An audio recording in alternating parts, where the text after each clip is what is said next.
C'est à partir de maintenant où Mika va appuyer sur le bouton qui va faire arriver tout le monde. Ça fait peur. Nous sommes en ligne. Bienvenue à tout le monde.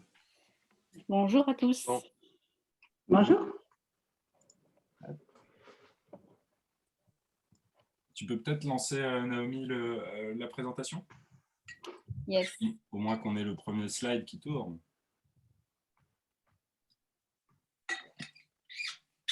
Hop.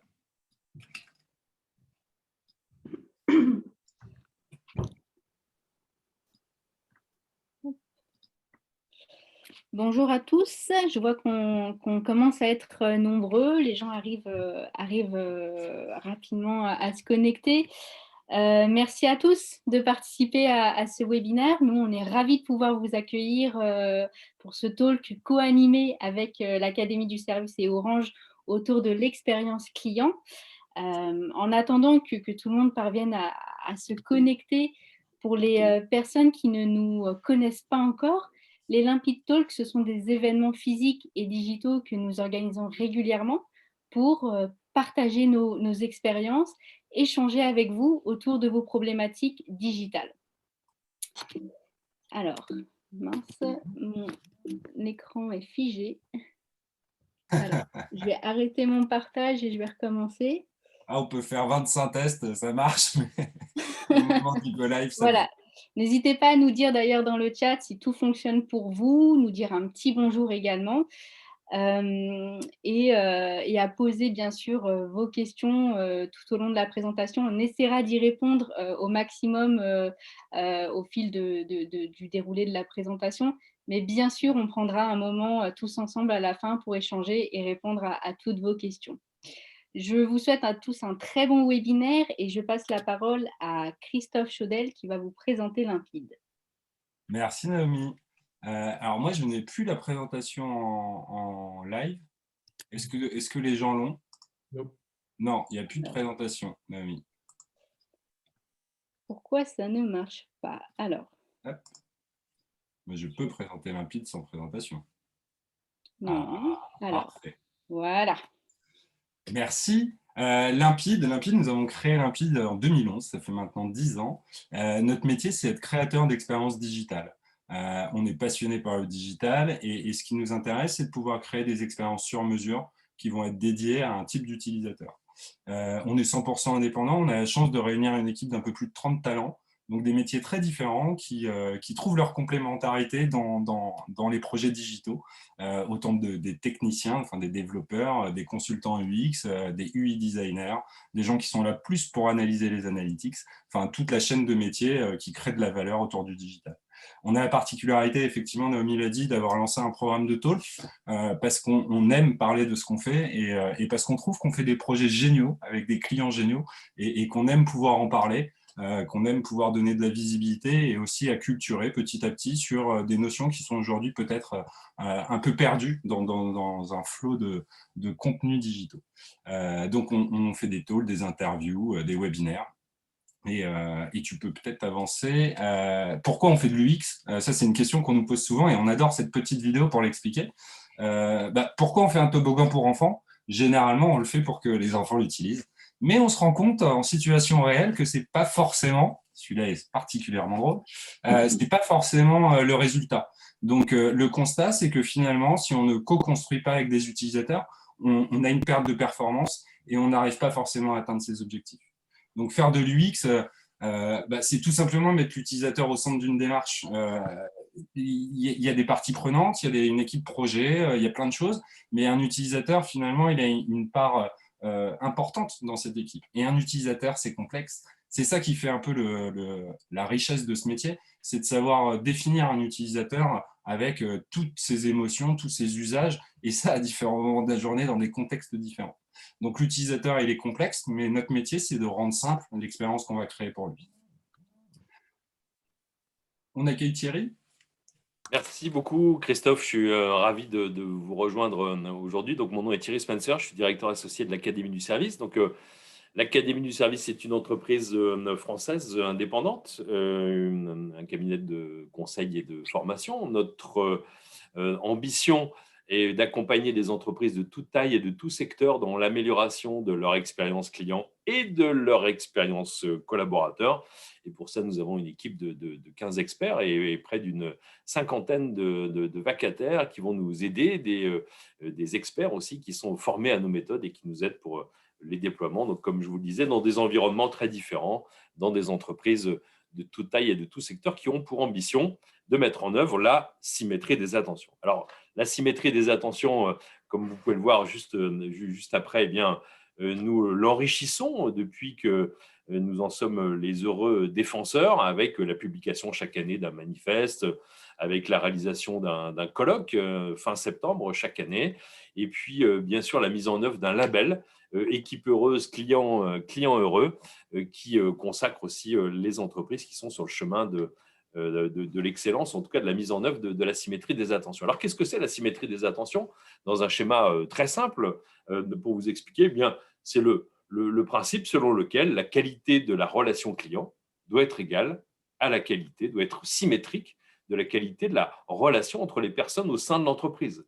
Bref, si le manager prend soin de ses équipes, on peut faire le pari que les équipes prendront soin des clients. Et précisément, ce dont on va parler ce matin avec Limpide et Orange, c'est que l'outil qu'on a conçu est vraiment une aide à la mise en œuvre très opérationnelle de la symétrie des attentions et au fait d'adopter la bonne posture. Alors, à propos de posture, en guise d'introduction, dans le schéma suivant, vous verrez ce que nous avons appelé notre vision un peu de l'expérience en symétrie. Alors, tout d'abord, la vision, c'est ce que les managers ont souvent en tête, ce que les entreprises aussi imaginent, c'est qu'on pense que l'expérience client elle est parfaite. Elle doit être parfaite, tout comme le manager doit être infaillible. Or, on sait que dans la réalité, le zéro défaut n'existe pas du côté de l'expérience client. Et puis, le manager est toujours faillible. C'est profondément humain. Dans nos métiers de service, on sait précisément que la perfection n'est pas de ce monde. Et pourtant, donc, on doit mettre en œuvre une bonne expérience client, on doit mettre en œuvre une bonne expérience collaborateur. Et donc, c'est précisément avoir conscience de ces failles, avoir conscience de ces erreurs, avoir conscience que, finalement, l'ambition de la symétrie des attentions, c'est l'ambition de l'amélioration continue, c'est l'intention de progresser au plus près du client et au plus près du collaborateur. Alors, pour vous le prouver, on a 3 constats qui viennent de notre baromètre de la symétrie des attentions que nous avons créé il y a maintenant 7 ans. C'est une mesure annuelle en miroir faite auprès des clients et des collaborateurs dans 9 secteurs d'activité. Et le premier constat, c'est un écart de perception. C'est-à-dire que quand on interroge les clients à propos de leur satisfaction dans 9 secteurs d'activité, dont celui des opérateurs de téléphonie et des fournisseurs d'accès à Internet, la moyenne est à 50% de clients satisfaits. Et quand on demande en miroir aux collaborateurs d'estimer cette satisfaction, vous voyez qu'il y a un écart. Il y a 16 points d'écart. C'est-à-dire que les collaborateurs surestiment systématiquement la satisfaction des clients. Alors, on ne peut pas leur en vouloir parce qu'ils sont engagés, ils veulent bien faire, ils pensent que le résultat de leur travail est effectivement une bonne satisfaction client. Or, on sait que pour réduire cet écart de perception, il faut déjà définir ce qu'on appellerait un peu une expérience client cible. C'est-à-dire très simplement savoir répondre collectivement à la question « Qu'est-ce que signifie satisfaire un client ?» Et justement, dans cette expérience client cible, dans le deuxième constat qu'on a fait et qui suit, c'est une expérience client cible, c'est finalement s'accorder sur un certain nombre de repères de comportement qui sont définis et qui sont partagés par tous pour une bonne relation avec les clients. Et on voit ici dans ce chiffre que seulement 52% des collaborateurs dans 9 secteurs d'activité déclarent qu'il existe des repères de comportement au sein de leur entreprise. Et donc, ce qui nous amène à dire dans la slide suivante, c'est que les collaborateurs manquent de repères précisément, ont du mal à s'ajuster, à savoir exactement quoi faire dans quelle situation. Alors, quand on regarde dans le zoom par secteur, juste après, vous verrez qu'il y a des différences sensibles notamment dans la banque, on a davantage de repères que dans l'automobile où on en a beaucoup moins. Et si je fais une petite précision pour le secteur des fournisseurs d'accès à Internet et des opérateurs de téléphonie mobile, eh bien, on est à peu près à 55% de taux d'accord. Donc, vous voyez, c'est une très courte majorité. Et enfin, le troisième constat qui est eh bien, une des 10 dimensions de notre baromètre de la symétrie des attentions. Nous posons 24 questions aux clients, 48 questions aux collaborateurs et nous en faisons 10 dimensions synthétiques. Et une de ces 10 dimensions est qu'il y a une très faible culture du feedback au sein des entreprises. Donc, c'est ce qu'on voit dans ces 2 chiffres en symétrie. On va rentrer dans le détail tout de suite. C'est que quand on regarde dans la slide suivante, quand on regarde, eh bien, le premier chiffre, c'est quand on pose la question aux collaborateurs, est-ce que les managers encouragent le feedback vis-à-vis d'eux? Souvenez-vous ce qu'on vient de voir sur la vision, sur le manager faillible ou le manager infaillible, selon la vision qu'on a. Eh bien, on voit que finalement, les managers n'encouragent pas le feedback vis-à-vis d'eux. Peut-être un petit peu plus dans la restauration, un petit peu moins dans l'automobile. Et puis, deuxième chiffre, le fameux 46% que vous avez vu, eh bien, on pose également la question aux collaborateurs. Est-ce que les managers de l'entreprise donnent du feedback régulier aux collaborateurs? Tout le monde a besoin de feedback. Et c'est précisément cette culture du feedback, cet exercice quotidien pour pouvoir s'ajuster. Parce que reconnaître qu'on est faillible, avoir l'intention de progresser et de viser une expérience remarquable et différenciante, c'est mettre en œuvre justement le feedback au quotidien. Et c'est précisément ce qu'on essaye de faire avec Limpide et Orange. Donc, en conclusion, on a besoin de s'ajuster, donc de définir une expérience client cible.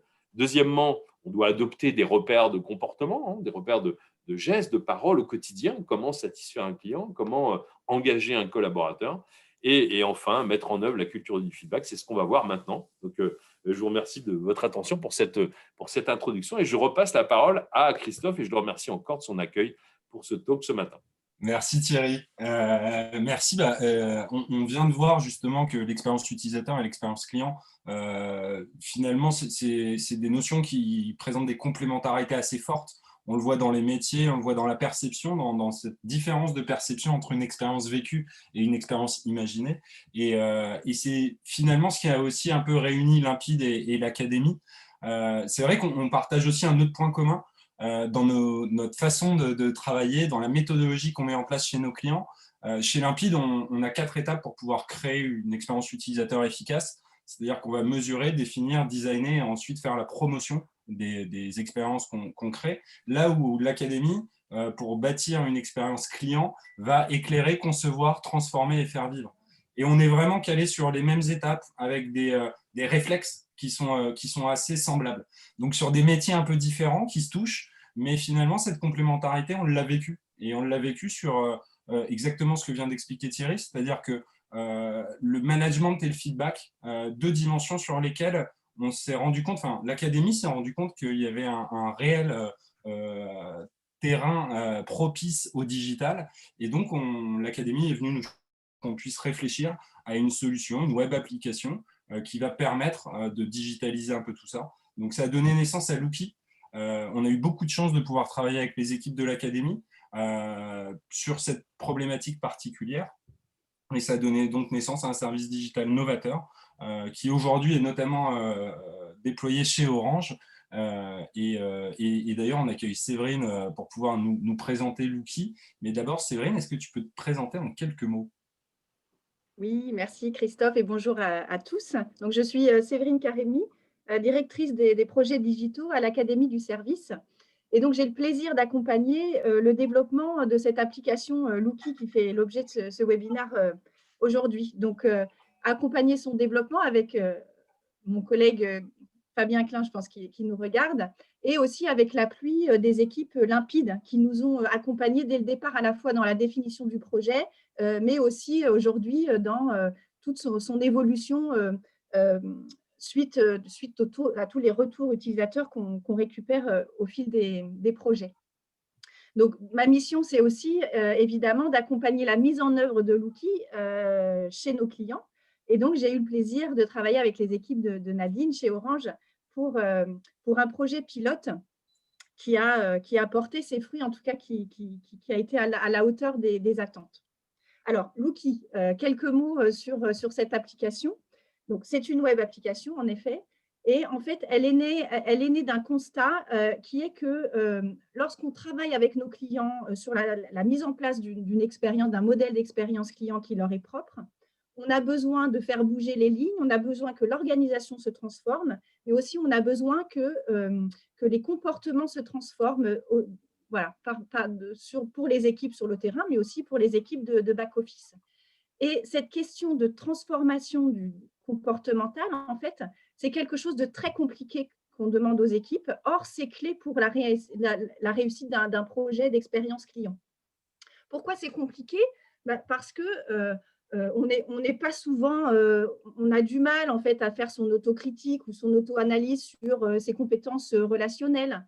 Et puis, on s'est aperçu aussi que les managers, dont finalement c'est un peu le rôle d'accompagner le développement des compétences de leurs collaborateurs, les managers, parfois, ils sont gênés de donner du feedback sur cet aspect de la posture et des comportements parce qu'ils ont l'impression d'être dans l'intangible, peut-être dans le jugement.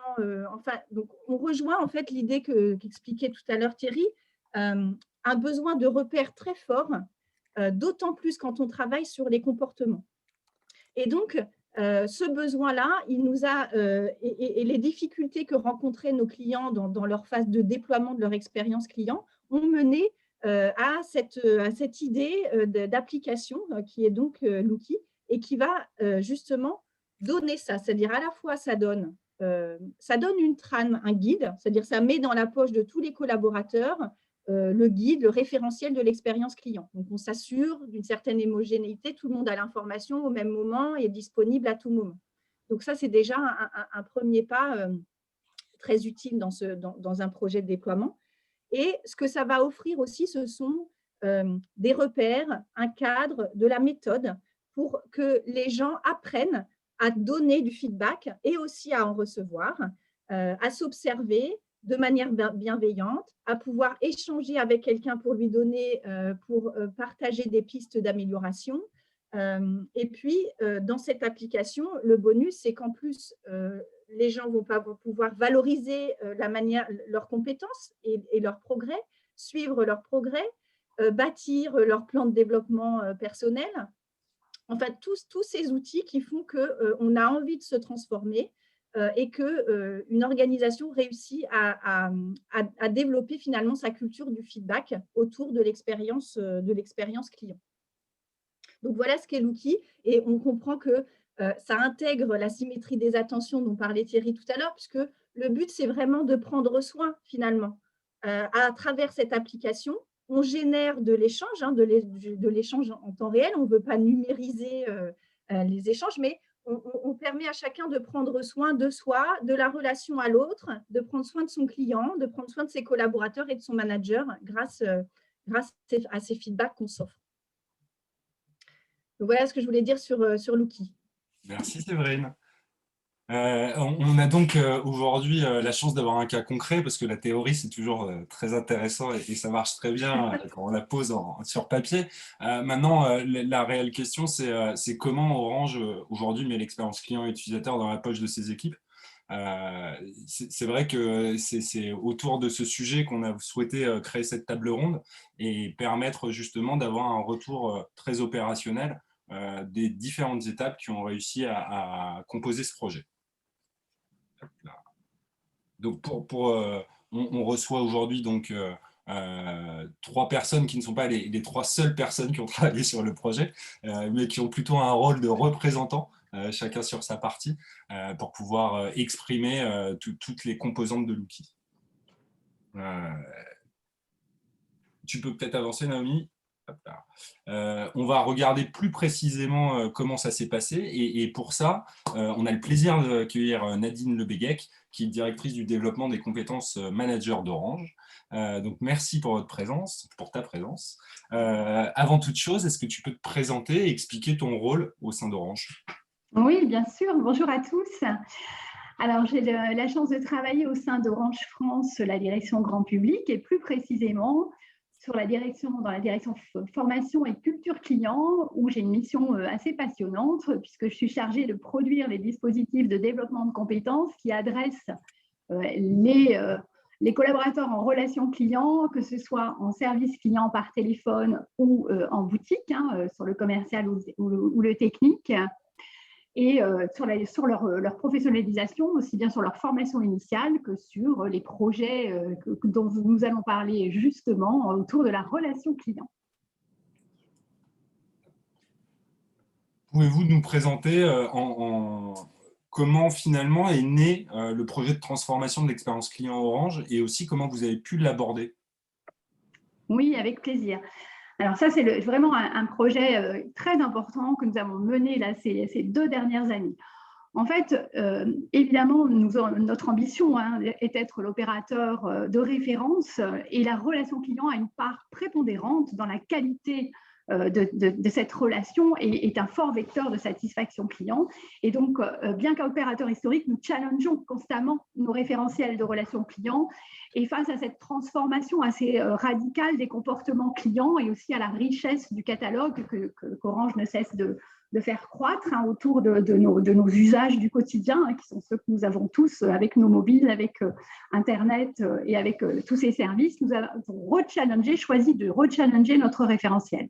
Pour ça, on s'est pris d'une manière totalement différente de tout ce qu'on avait pu faire avant, puisqu'on est parti du principe justement que nos collaborateurs, que nous accompagnons depuis plusieurs années sur ces dimensions de relations clients, on était assez persuadés que dans les unités, au contact avec nos clients, nous avions déjà des talents, des collaborateurs qui incarnaient déjà cette expérience client différenciante, tant à leur capacité d'être dans une relation personnalisée avec le client et riche d'empathie, de professionnalisme, d'esprit positif, autant que de capacité à mettre en valeur le catalogue Orange pour designer une offre personnalisée.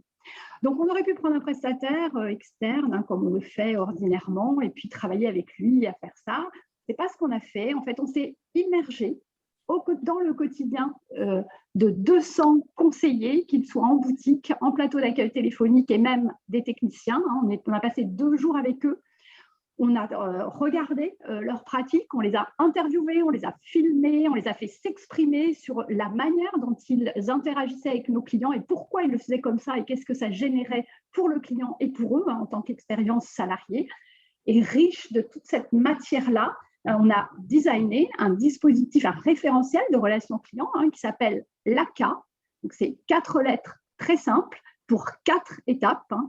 Nos clients, nous les accueillons, c'est le premier A, avec empathie, avec l'envie de l'accueillir comme si c'était le premier client de la journée. Ensuite, évidemment, on s'attache à comprendre qui ils sont, quels sont leurs besoins, leur famille, ce dont ils ont besoin dans l'univers des services et des telcos que nous adressons, pour mieux leur construire une solution globale personnalisée et surtout continuer à les accompagner au-delà de cette interaction grâce au digital et grâce aux solutions que l'on propose. Alors, juste, je précise que les photos que vous voyez, qui illustrent le propos que je suis en train de tenir là avec vous, ne sont pas des comédiens, ce sont des collaborateurs que nous sommes allés voir et qui se sont gentiment prêtés à l'exercice de photos pour illustrer justement notre référentiel client. Donc, c'est un dispositif qui a été fait par Orange et pour Orange en se basant vraiment sur l'expérience de nos clients.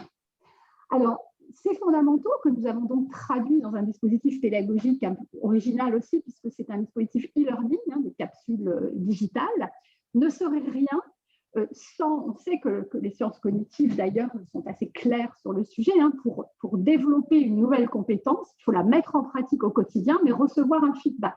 Vous en parliez tout à l'heure. Donc, qui mieux que le manager peut produire ce feedback? Donc, il y a le manager, mais pas que. Il y a aussi ses pairs. On sait que la pratique d'un métier et l'échange entre pairs nourrit complètement le développement de compétences également. Donc, nous avons choisi d'adosser à ce référentiel des fondamentaux de la relation client qu'est l'ACA, une méthode, un référentiel de coaching qu'on a appelé Progresser et qui, là aussi, donne des repères aux managers et aux collaborateurs pour travailler ensemble au développement de compétences. Et c'est ces référentiels que nous avons choisi d'intégrer dans le dispositif Looké. Et donc, une vraie volonté de mettre encore l'utilisateur au centre, là, le Oui. collaborateur, de construire autour de lui et par rapport à ses besoins, et après d'aller chercher justement ces repères pour permettre un management qui soit naturel et progressif. Tout à fait. Merci. Et sur le déploiement, on imagine qu'une entité comme Orange, avec une multitude de contacts clients différents, avec des niveaux d'interlocuteurs différents, vous avez dû rencontrer des difficultés ou en tout cas des spécificités dans le déploiement? Oui, alors peut-être 2 points sur lesquels je voudrais m'arrêter là parce qu'ils ont été assez cruciaux. En fait, on a dû faire face à 2 défis. Le premier de ces défis, c'est d'ancrer une culture de coaching auprès de nos managers. Donc, une ritualisation du coaching individuel de leurs collaborateurs. Alors, il y a plein de raisons pour lesquelles c'est complexe. La première de ces raisons, c'est que les métiers dont on parle de management sont assez chronophages et une petite dédicace à nos managers de boutique qui ont un métier absolument riche et passionnant, mais aussi très complexe parce que devant agréger une somme de compétences et puis un front de clients qui est assez prégnant pour le coup, et on sait que le contexte sanitaire a rajouté encore une couche de complexité, donc je leur fais une petite dédicace parce que franchement, ils sont sur le job. Mais pour le coup, ancrer une culture de coaching, c'est-à-dire se libérer du temps, avoir l'outillage qui va bien et ritualiser le coaching, ça, c'est un des défis auxquels on a été qu'on a traité au départ, et on a effectivement, et on va en parler juste après, mais on a essayé de les outiller et de leur faciliter la vie pour que ce coaching puisse se faire de la manière la plus simple possible et naturelle possible. Deuxième défi, à l'inverse, développer l'envie près des collaborateurs d'être accompagnés individuellement, coachés par leur manager. Et donc là, la méthode progressée, nous l'avons aussi définie pour qu'elle soit une véritable méthode adulte-adulte. L'idée première de cette méthode-là, c'est que tout d'abord, on a un référentiel commun, donc on a une fiche repère commune qui traduit les étapes de l'ACA, sur lequel la première chose que va faire le collaborateur, c'est s'auto-évaluer lui-même. Il est tout à fait capable de s'auto-évaluer et de définir quels sont ses points forts et quels sont ses axes d'amélioration. La première étape de progresser, c'est l'auto-observation, l'auto-analyse. La deuxième étape, c'est le manager qui observe le collaborateur. Et la troisième étape, c'est un échange égal à égal sur ce qu'a perçu le collaborateur, sur ce qu'a perçu le manager, pour s'accorder sur quels sont les points forts qu'on va pouvoir polliniser au reste de l'équipe et quels sont les points de complexité sur lesquels, moi, manager, je vais t'accompagner. Et là, on met en scène la panoplie d'accompagnement qui peut être tutorat, pair, formateur, moi-même, manager, je te réaccompagne, etc. Donc ça, c'était les 2 défis auxquels nous avons été confrontés, qui sont assez naturels, je pense, dans pas mal d'entreprises, pour le coup. Le constat réjouissant, c'est que quand c'est fait, quand ce feedback et cette ritualisation se fait, les collaborateurs demandent à être coachés encore plus qu'ils ne le sont. Donc ça, c'est assez réjouissant. Pour le coup, ça veut dire qu'on est sur la bonne voie. Objectif atteint. En tout cas, sur cette première étape. Merci Nadine, c'était très intéressant et merci de partager ce cas très concret, démarrer un projet d'envergure comme celui-ci. On imagine bien que ça comporte une multitude de complications, mais finalement, c'est les unes après les autres qu'on arrive à faire sauter ces verrous et à déployer. On a le plaisir aussi aujourd'hui d'accueillir Jean-Baptiste. Jean-Baptiste, peut-être qu'avant que tu prennes la parole, tu peux te présenter? Merci Christophe et bonjour à tous. Donc, moi, je suis Jean-Baptiste Camus, je suis consultant UX chez Limpide depuis maintenant pas mal d'années.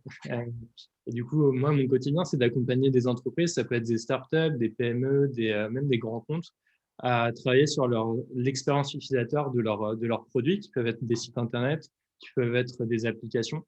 Et je vais intervenir soit sur des produits qui sont en fait déjà existants pour optimiser en fait des expériences utilisateurs et les faire progresser, soit comme ça a été le cas sur l'application d'outils avec l'Académie du service, pour en fait définir même en fait l'expérience utilisateur type qu'on veut proposer aux utilisateurs de l'application. Et donc, on a travaillé ensemble dès la phase de cadrage du projet, il y a maintenant presque 2 ans, je pense, si je ne dis pas de bêtises, Séverine, jusqu'au lancement de la première version de l'application. Et depuis le lancement de l'application, on travaille aussi avec les équipes de l'Académie et finalement maintenant avec les clients finaux, donc comme Orange en fait partie, pour optimiser en fait le produit en s'appuyant sur les retours des différents utilisateurs. Et justement, sur cette vision utilisateur, selon toi, pourquoi c'est si important d'être customer-centric, d'être centré sur l'utilisateur? Alors déjà, de toute façon, c'est une des prérogatives pour nous dans l'UX, hein, de toute façon, c'est d'être centré autour de l'utilisateur, d'autant plus sur un produit et sur une application telle que Looky, puisque finalement, on répond à une expérience client. Donc, l'expérience client, l'expérience utilisateur, comme vous l'avez vu au début de la présentation, c'est assez complémentaire dans la manière dont on la met en place. Nous, pour mesurer et pour définir les clés d'une application qui va pouvoir fonctionner, il faut qu'on s'appuie sur les besoins de nos différents utilisateurs. Dans le cadre d'une application comme Looky, ce qui est intéressant, c'est qu'en fait, on va avoir des utilisateurs qui sont assez nombreux. On va avoir des collaborateurs qui vont être des utilisateurs finaux. On va être aussi avec des managers qui vont avoir les mêmes besoins, à savoir pouvoir récupérer du feedback, mais ils vont aussi avoir un besoin de management par rapport à ce qu'ils sont en train de réaliser. Et puis après, il y a des utilisateurs qu'on peut parfois oublier un petit peu dans nos démarches, qui vont être finalement les internes de l'académie, qui ont eux aussi besoin d'avoir une vision du produit qui va leur permettre après de l'optimiser. Et ce travail donc de pouvoir récupérer du feedback à travers des interviews, des enquêtes quantitatives, qualitatives en amont du projet, ça nous permet de notre côté de pouvoir définir une expérience cible qu'on va pouvoir intégrer dans l'application, de définir les profils à qui on va s'adresser, de modéliser nos parcours, ça c'est fondamental lorsqu'on lance un produit, et surtout de prioriser les fonctionnalités essentielles pour l'application.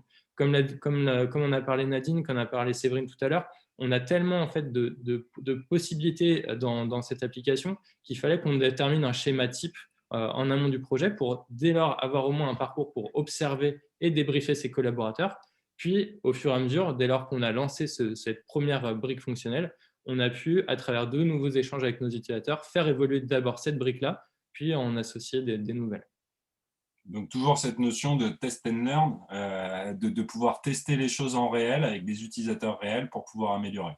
Exactement. Et puis, on a la chance d'avoir, à travers l'académie, d'avoir des utilisateurs finaux qui sont assez disponibles, qui nous permettent de récupérer des feedbacks assez profonds et donc de pouvoir faire évoluer l'application très régulièrement. On a aussi la chance de pouvoir travailler sur un produit qui est encore jeune et donc qui est encore très flexible. Et ça, c'est un des gros avantages qu'on a sur le projet. Et je pense qu'Orange peut aussi en bénéficier, c'est qu'on a une application qui est encore en train de se modéliser. Et donc, l'expérience utilisateur, elle est encore en plein développement et on a encore plein de choses à apprendre à travers les feedbacks de nos utilisateurs.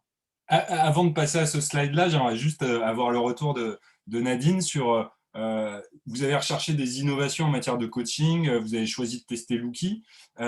Finalement, qu'est-ce qui vous a plu dans cette nouvelle application? Est-ce que déjà pour vous, c'était une application qui sortait de ce qui était proposé? Qu'est-ce qui vous a plu dans Looky?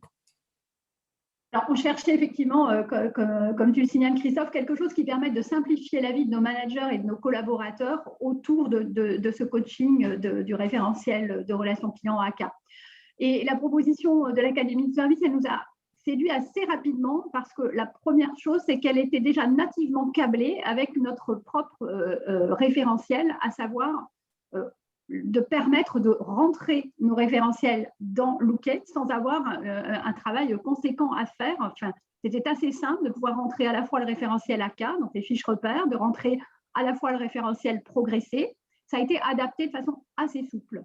Et ça, c'était un premier atout. Alors, ce qui nous a séduit au premier chef, c'est que c'est une web app et qu'elle est donc dans la poche, dans son mobile, on a l'intégralité de son référentiel, on a ses fiches repères, on peut planifier les coachings, le collaborateur le voit immédiatement, valide, ne valide pas. Et le collaborateur, comme on le voit là sur l'écran, peut s'auto-observer, il peut se faire observer par un pair, il peut être observé par son manager. Tout cela est dans la main, dans le mobile, et on sait que cet outil désormais fait partie de nos vies, d'autant plus pour des managers qui aujourd'hui sont confrontés, en particulier, je pense à nos managers de plateau d'accueil client, cette fois-ci, qui sont aujourd'hui confrontés à un contexte où ils sont à distance et leur collaborateur est à distance aussi. Donc, avoir un outil qui agrège l'intégralité des supports et qui les trace dans le temps est un atout assez intéressant. petit détail aussi, mais qui a son importance parce que c'est aussi ce qui a fait que les équipes l'ont tout de suite trouvé fluide et simple. Hein. Pour un manager de boutique, quand vous coachez, il y a une fonction dictaphone qui traduit, qui formalise par écrit après, qui est extrêmement pratique quand vous êtes en boutique en train de coacher un collaborateur avec le client aussi près de vous. Donc, la possibilité de rentrer des référentiels, le fait d'avoir tout dans la main, voilà, très ergonomique et très simple d'utilisation, parce que le pilote nous a montré que les équipes se sont emparées de l'outil sans aucune difficulté, hein, et sans entendre ce qu'on peut entendre parfois qui est « oulala, encore un autre outil ». Là, on était plus sur enfin l'outil que j'attendais. Là j'entends. Ouais, peut-être préciser une chose aussi, c'est la data générée qui est intéressante aussi, c'est que le manager peut collecter, enfin peut avoir une vision synthétique de son équipe, ses collaborateurs, etc. Pardon, excusez-moi. Non, c'est moi. Mais j'entends donc que le déploiement, il a eu lieu pendant la période un peu difficile qu'on est en train de vivre. Le pilote que nous avons fait avec quelques équipes à la fois en boutique et à la fois en plateau, ben, effectivement, nous l'avons fait en 2020. Il se poursuit là sur ce début d'année, mais nous l'avons fait en plein contexte sanitaire de télétravail pour les équipes des plateaux d'accueil téléphonique, effectivement. Donc même dans ce contexte difficile, on arrive à mener des projets innovants et atteindre des objectifs. Oui. C'est plutôt encourageant. Je me tourne plutôt vers Séverine maintenant. C'est vrai que là, ça fait quelques mois que l'application elle est déployée chez Orange auprès d'un échantillon, je crois, de collaborateurs et de managers. C'est ça, oui. On peut tirer quoi comme enseignement aujourd'hui de ce premier temps? Bon, déjà, c'était le but de ce pilote. Hein. Bien sûr, Orange avait besoin de vérifier par un projet test que l'outil était vraiment adapté aux besoins et que l'engagement et l'engouement qu'il allait rencontrer, l'engagement et l'engouement des personnes sur le terrain. Donc, nous, on a été très vigilants à rester en contact justement avec ces utilisateurs pendant tous ces mois. Donc, le pilote, il a duré un peu plus longtemps que prévu parce que, voilà, situation sanitaire nous a mis un peu quelques bâtons dans les roues.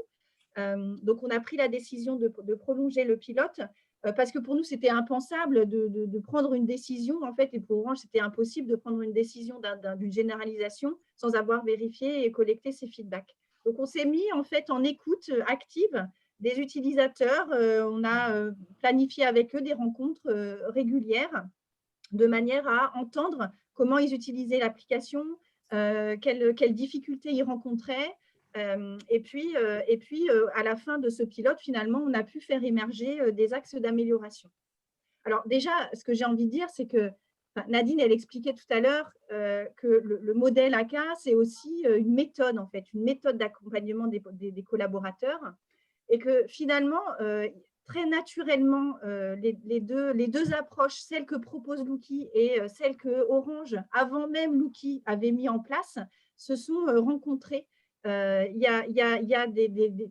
y a des caractéristiques. La méthodologie, en fait, la philosophie de l'accompagnement des collaborateurs, elle est exactement la même entre ce que Orange avait imaginé et ce que Lookie propose. Ce qui fait que l'adoption a été assez naturelle. Et que les équipes, c'était un pas assez… Nadine, tu me complètes, hein, bien sûr, mais finalement, la méthode telle que vous l'aviez imaginée, elle se faisait un peu en mode papier, ce n'était pas simple, on n'arrivait pas à partager les documents, c'était vécu comme quelque chose d'un peu lourd, etc. Et là, d'un seul coup, on arrive avec un outil digital qui offre de la fluidité, de l'ergonomie et qui rend simple quelque chose qui faisait déjà, mais dans des modalités, on va dire, plus, voilà, moins faciles. Donc, un premier retour très positif. En effet, c'est pas, on ne nous a pas dit « Ah, encore un outil », on nous a dit « Ah, enfin, un outil qui nous facilite la vie parce qu'on est sûr que cet accompagnement et ce feedback, on a besoin de le donner. » Et puis après, eh bien, on a aussi eu des retours très intéressants, alors qui sont à la fois des retours qui vont nous aider, nous, avec Jean-Baptiste, avec Mathieu, avec Fabien, à imaginer en fait les prochaines étapes pour l'application, pour Lookie, et puis des choses qui sont plus spécifiques à l'environnement d'Orange.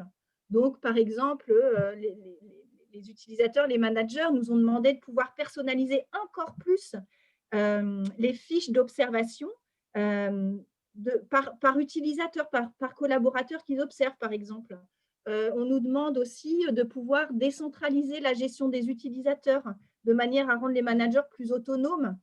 Parce qu'Orange, c'est une grosse machine, hein, on parle de milliers d'utilisateurs. Donc, quand on imagine une généralisation de déploiement, voilà, en termes d'administration, en fait, c'est quelque chose de très lourd.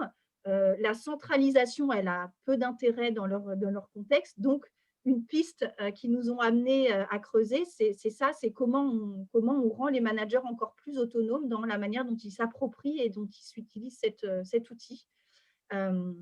Voilà, donc des choses comme ça qui sont d'une richesse incroyable et qu'on va exploiter avant d'imaginer la généralisation. Et justement, cette réponse, elle m'intéresse beaucoup parce que c'est vrai qu'on est dans l'optimisation, le retour, le feedback même des utilisateurs sur la solution digitale. Mais finalement, cette vision digitale, côté Jean-Baptiste, hein, côté plutôt product owner, product management, dans la vision d'un produit digital, comment on fait finalement pour réussir à rester sur une solution stable tout en prenant en compte les avis, les retours des utilisateurs, sans frustration, Enfin, comment piloter ça? Ouais, c'est assez intéressant parce que, en fait, pour nous, de toute manière, cette réflexion-là, c'était une réflexion qu'on a eue à la base du projet. En fait. C'était hyper important de se dire en fait, que l'académie répond à des clients qui ont chacun des métiers et donc des besoins qui peuvent être spécifiques. Donc, pour nous, ce qui a été très important, c'est de se dire que on a une méthodologie qui est la méthodologie de l'académie qu'on doit respecter. Il y a des cycles qui vont être réalisés et qu'on doit réaliser dans notre expérience client et notre expérience utilisateur type, qui va être de créer une observation, de réaliser son observation, de pouvoir la débriefer. Et donc ça va être le cœur de notre produit. C'est la valeur de notre produit qu'on ne retrouve quasiment dans aucune autre application à l'heure actuelle. Par contre, ce qu'on s'est aussi dit, c'est qu'il fallait qu'on ait une flexibilité très élevée sur toutes les autres composantes de l'application. Par exemple, le contenu des référentiels, comme on en parlait avec Nadine, Orange arrive déjà avec des référentiels qui sont propres à Orange.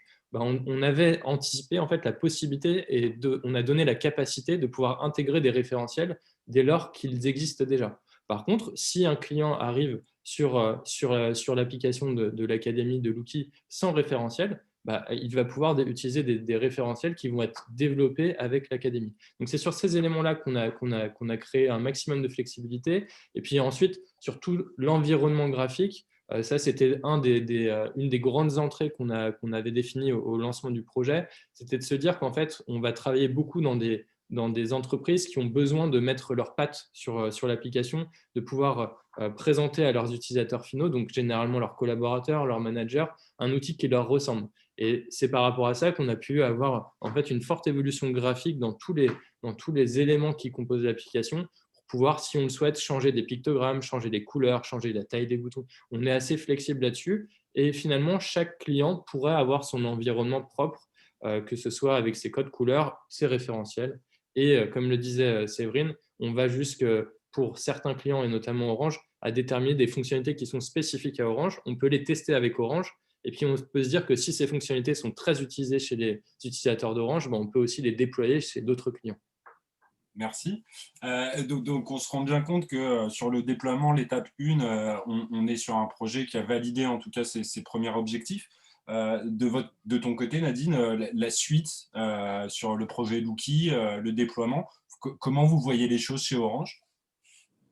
Là, on est en train effectivement de tirer toute la valeur de ce que le pilote nous a enseigné. Puis on est aussi en ce moment en train de évidemment regarder tous les aspects sécurisation autour de l'appli qui sont assez évidents. Hein. On parle de RGPD, il y a des infos qui doivent être bien sécurisées. Donc avec nos partenaires des directions nationales Orange, on sécurise ça pour pouvoir déployer de manière généralisée au fil de ce S1 et probablement de ce S2 sur nos différentes équipes en plateau d'accueil téléphonique et en boutique, pour le coup. Donc, une propagation de la solution. Et côté Académie du service et Limpide, du coup, les prochaines étapes, elles se situent… qu'est-ce qui va se passer finalement? Tu veux que je prenne la main là-dessus, Séverine, ou je te laisse? Oui, vas-y, je te laisse prendre la main, Jean-Baptiste. En fait, nous, on est en train de travailler énormément avec Séverine sur le renforcement des équipes produits pour accompagner la montée en puissance de l'application. Du coup, on est en train de créer, de structurer des équipes produits avec ce qu'on va appeler des product owners, des product management sur ce produit, pour optimiser aussi nos process, pour délivrer des fonctionnalités de plus en plus rapidement, parce qu'on a de plus en plus de clients, donc de plus en plus de besoins aussi qui émergent. Ce qu'on est en train aussi de mettre en place, c'est de plus en plus de tests utilisateurs en amont, en fait, pour valider aussi des concepts. Puisque finalement, il y a des idées qui peuvent émerger, par exemple des équipes Orange qui vont émerger. On peut très rapidement maintenant faire des tests sur ces idées-là avant même de les avoir développées pour se dire, tiens, cette fonctionnalité-là peut avoir un réel intérêt pour l'ensemble de nos utilisateurs. Et ça va nous permettre ça aussi de pouvoir avoir un produit qui évolue toujours plus vite. Et puis après, il y a un troisième volet qui est important à la fois côté académie de service et limpide et côté client final, c'est pouvoir aussi proposer une data, donc de la donnée sur les utilisateurs, sur les comportements au sein de l'application, qui est de plus en plus fine pour encore mieux répondre aux besoins de management et aussi de notre côté de mieux comprendre ce que font les utilisateurs à travers l'application pour parfois la recentrer sur des fonctionnalités qui sont essentielles et pourquoi pas peut-être par le futur soit optimiser, soit même abandonner des fonctions qui étaient mises en place au début mais qui ne donnent pas satisfaction aux utilisateurs finaux. Donc pas mal de sujets en perspective pour Oui, les prochains mois vont être riches. Et en fait, juste pour compléter, Jean-Baptiste, en fait, ce qui nous intéresse, nous, dans le travail, notre collaboration avec Limpide, c'est justement de mutualiser nos expertises. L'Académie du service n'est pas un éditeur de logiciels et on n'a pas vocation à le devenir. Par contre, on a l'expertise de ce qu'est qu'un projet de transformation, un projet d'expérience client. Voilà, on connaît les problématiques de nos clients, des utilisateurs. Par contre, ce n'est pas notre métier d'aller développer et d'imaginer dans les détails ce que serait une application qui permettrait ça. Donc Limpide apporte ça. Et l'échange permanent qu'on a mis en place et la typologie d'équipe qu'on a mis en place permet en fait de vraiment valoriser l'expertise des uns et des autres. Donc voilà, c'est un fonctionnement qui est à la fois qui est confortable pour nous parce qu'on sait qu'on est entre de bonnes mains. La méthode, vous la portez, vous avez ce regard aussi sur ce qui se pratique par ailleurs. Et puis, voilà, c'est sécurisant parce que les compétences qui font le succès de l'application sont à notre portée. C'est assez plaisant de voir une complémentarité bien vécue. Non, mais c'est un plaisir. C'est un plaisir de travailler ensemble depuis le début. Ça matche bien. Donc, voilà, ouais, c'est vrai que les zones d'expertise, elles sont vraiment complémentaires. Il n'y a pas finalement de zones sur lesquelles on se marche dessus. Et c'est vrai que ça donne généralement des sessions de travail très constructives. Et quand on a la chance en plus d'avoir des clients qui jouent le jeu et qui sont aussi impliqués dans l'innovation et dans ce type de méthode, parce qu'on le voit, Nadine a aussi exprimé une méthode en 4 étapes. On est aussi dans cette idée d'essayer de faire des silos et d'améliorer les choses et de les processer. On voit que tout s'imbrique bien et qu'on arrive à créer des projets en tout cas innovants et très pragmatiques, très empreints d'opérationnel, très efficaces. Merci. C'était un talk riche. Merci beaucoup pour votre participation. On aime toujours faire les 3 points à retenir à la fin. C'est vrai que pour nous, aujourd'hui, il y a 3 points sur lesquels on aimerait s'attarder. C'est le premier de toujours finalement avoir un référentiel pertinent et sur mesure. On l'a bien entendu, dans le cas Orange, Orange avait pris les devants, le projet était initié, le référentiel était déjà posé. Et la problématique, ça a été de comment l'intégrer efficacement dans l'outil.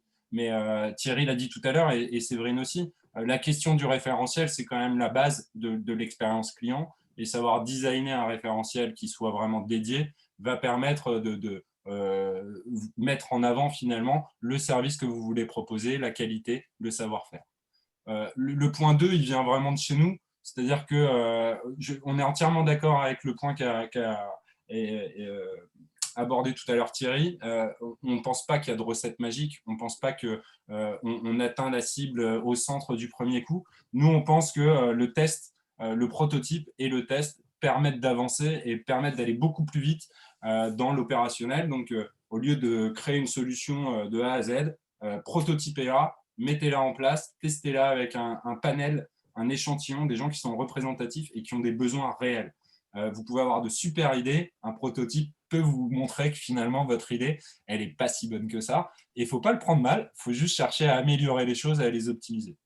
Et créer cette relation continue avec les utilisateurs. Je pense que c'est aussi un point commun entre l'Académie du service et Limpide, c'est que le projet qui se fait en une fois et après on disparaît n'a pas réellement d'intérêt. Le réel intérêt, c'est de créer une relation. Le travail, c'est de la collaboration. Avoir accès aux utilisateurs, c'est une richesse fantastique. Prenez le temps de dialoguer avec les utilisateurs, même s'ils sont insatisfaits. C'est peut-être dans ces moments-là où c'est le plus important. La richesse de leur retour, ce feedback, il est nécessaire pour pouvoir après atteindre ses objectifs et rentrer dans une trajectoire qui vous permettra d'atteindre vos objectifs. 3 points, c'est très simple, mais essayez de les prendre en basique pour vos prochains projets. Merci à tous et à toutes, enfin à toutes et à tous, et à très bientôt. Au revoir. Donc du coup, on passe aux questions. Est-ce qu'on a beaucoup de questions? Alors, je regarde sur l'onglet questions-réponses. Il y en a pas mal, Christophe. Il y en a pas mal. Ah, vous n'avez pas répondu aux questions. D'accord. Je les prends toutes, vu qu'il y en a, je vois 1, 2, 3, 4, 5, 6, 7. Il y en a 7, 8. On a une première question pour Nadine, côté Orange. Et c'est une question, je pense, qui va intéresser beaucoup de monde. C'est finalement cette indication d'un niveau de maîtrise, elle pourrait être assimilée à une évaluation. Et comment vous avez fait justement dans cette culture au départ d'avoir envie d'être coaché? Comment vous avez réussi à faire passer cette évaluation, finalement, cette observation comme pas un jugement, pas une évaluation pure et dure, mais comme un moment de management? Alors, on a effectivement traduit cela aussi dans des formations. On a formé nos managers sur la pratique et la posture. Vous parliez de symétrie des attentions, c'était au cœur de la formation que nous avons proposée à nos managers pour les accompagner. On leur a pas délivré cette méthode en leur disant allez-y, c'est parti. On les a vraiment accompagnés et ils continuent à être accompagnés d'ailleurs. On a des équipes de formation assez dédiées sur la carte pour le coup. Et ça, c'était un point assez essentiel parce qu'effectivement, il faut distinguer de manière très, très, très claire ce qui est du domaine de l'entraînement et du développement de compétences. Et c'est ce qu'on vise avec l'outil et avec notre référentiel, de ce qui est du domaine de l'évaluation. Alors, ne nous leurrons pas, elle est nécessaire aussi. Il y a aussi, en particulier dans nos périmètres qui adressent du business, une nécessaire évaluation des compétences aussi, mais là, on l'a vraiment dissocié. Donc, on a travaillé beaucoup à cette posture de relation adulte-adulte qui vise à se mettre côte à côte avec son collaborateur, à échanger de manière saine, de manière claire, à partir encore une fois d'un référentiel précis, partager les enjeux, parce que c'est ça aussi, vouloir s'entraîner, avoir envie d'être accompagné et d'avoir du feedback, c'est avoir compris quels sont les enjeux stratégiques de mon entreprise, avoir bien compris ce que nous visions comme expérience client et être en confort parce que la symétrie des attentions telle qu'elle est exprimée est incarnée par mon manager et du coup, je suis en vrai partage adulte-adulte pour développer mes compétences. Mais c'est un point touchy, il faut vraiment s'y attacher et on a été particulièrement attentif à accompagner nos managers à mettre en scène cette méthode avec cette approche-là. Un accompagnement cadré et de l'écoute pour justement pas qu'on tombe dans l'évaluation pure et dure, un petit peu mal interprété.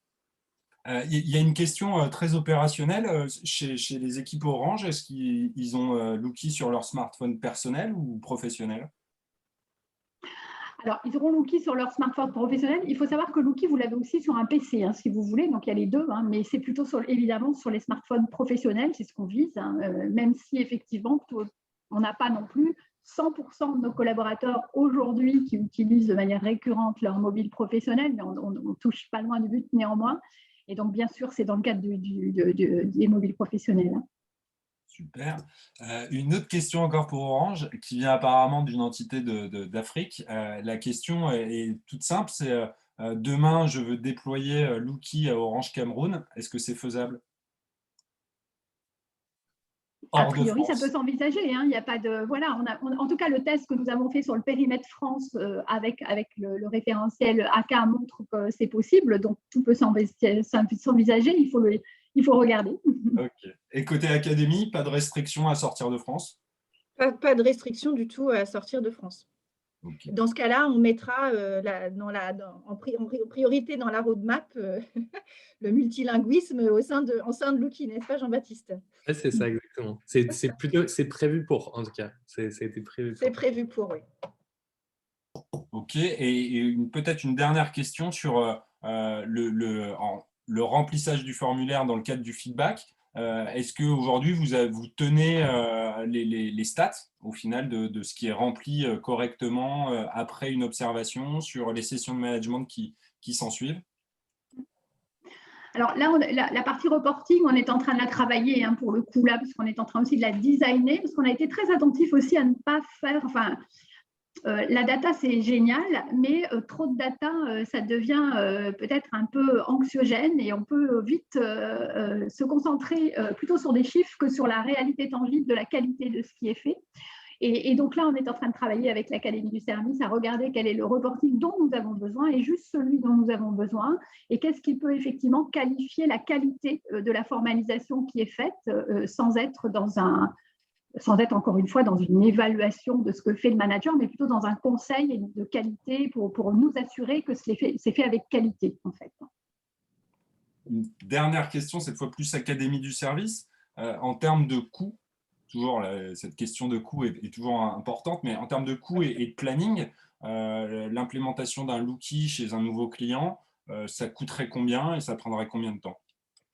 Alors, sur la notion de la durée du projet, en fait, dès lors que le référentiel existe, l'action d'importer un référentiel dans Lookie, c'est quelque chose qui se fait en quelques jours. Donc, en fait, ce qui prend du temps, c'est plutôt de s'assurer que les équipes au sein d'une organisation sont bien en phase avec ce référentiel et qu'il est validé. Une fois que c'est validé, l'import, c'est très rapide puisque Lookie a été développé pour permettre ça. Justement, c'est vraiment prévu pour ça à la base. En termes de coûts, on va avoir il y a une première phase qui est de setup, hein, de paramétrage global qui va se situer dans une fourchette de 15 à 20 000 euros. Et puis ensuite, des licences annuelles dégressives. Donc, pour vous donner un ordre d'idée, dans une organisation qui dépasserait 1000 utilisateurs, on est à 1 euro par utilisateur et par mois. Voilà. Ça, c'est pour la dimension Lookie terrain.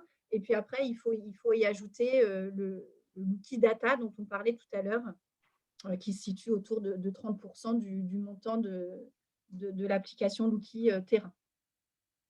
Prendre contact avec vous si on a besoin de prendre contact avec vous, bien sûr.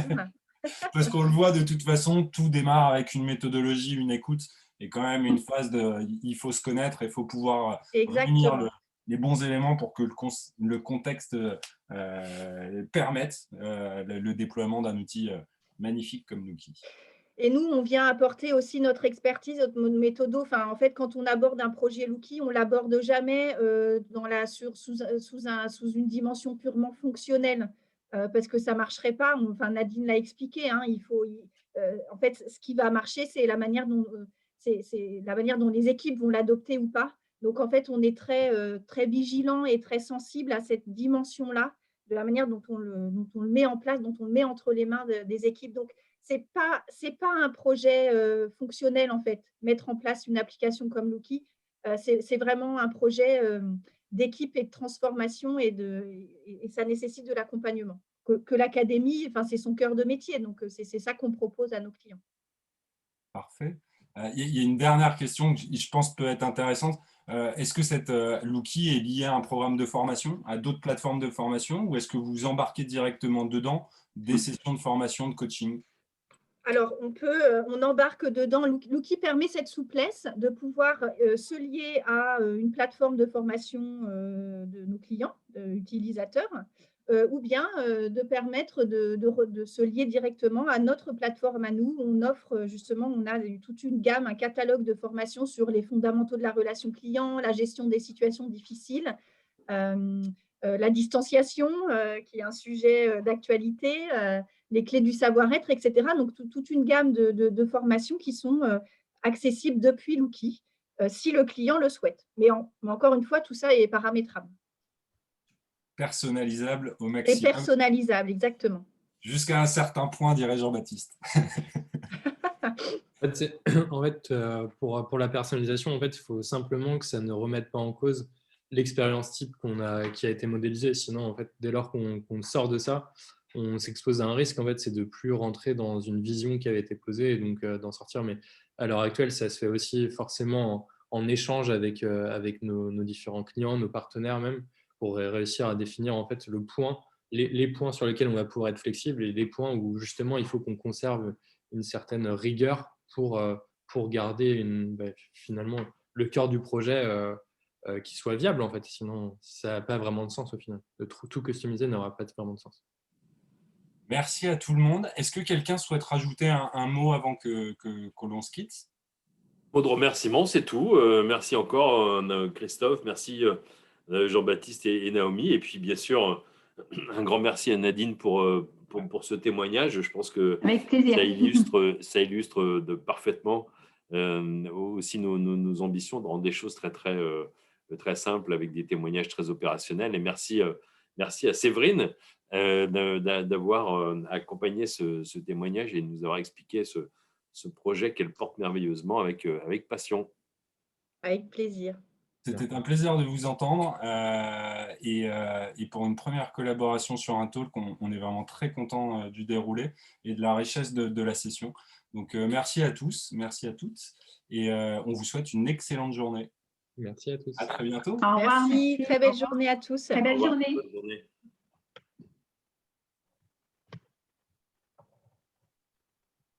N'oubliez pas de remplir le questionnaire de satisfaction qui a été partagé sur le fil de discussion. On est preneur de vos feedbacks pour améliorer nos manifestations. Donc, on a partagé un questionnaire de satisfaction avec un lien. N'hésitez pas à cliquer dessus. Répondez. Les répondants pourront recevoir des cadeaux de la part des organisateurs. C'est une surprise. À très bientôt. Merci beaucoup.